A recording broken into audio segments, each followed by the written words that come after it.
ஆங்கிலேயர் கல்லறைகள்.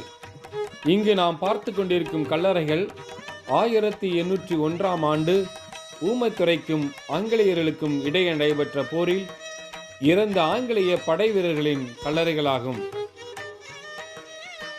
சுதந்திர போராட்டத்தில் ஆங்கிலேயர்களுக்கு சிம்ம சொப்பனமாக இருந்த பகுதி பாஞ்சாலங்குறிச்சி ஆகும்.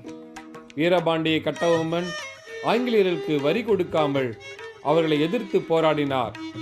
அவருக்கு துணையாக வீரன் சுந்தரலிங்கனார், கட்டபொம்மனின் தம்பி ஊமத்துரை, வெள்ளையத்தேவன், தானாதிபதி பிள்ளை போன்றோர் ஆங்கிலேயர்களை எதிர்த்து வீரப்போர் புரிந்து மாண்டனர். கட்டபொம்மனின் கோட்டையை ஆங்கிலேய தளபதி மேஜர் பேனர்மன் அவர்களால் பீரங்கி குண்டுகள் பொழிந்து தகர்க்கப்பட்டு தரைமட்டமாக்கப்பட்டது.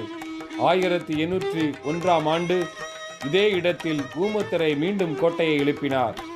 ஊமத்துரையுடன் மோதிய ஆங்கிலேயர்கள் கோட்டை முழுவதையும் இடித்து தள்ளினர்.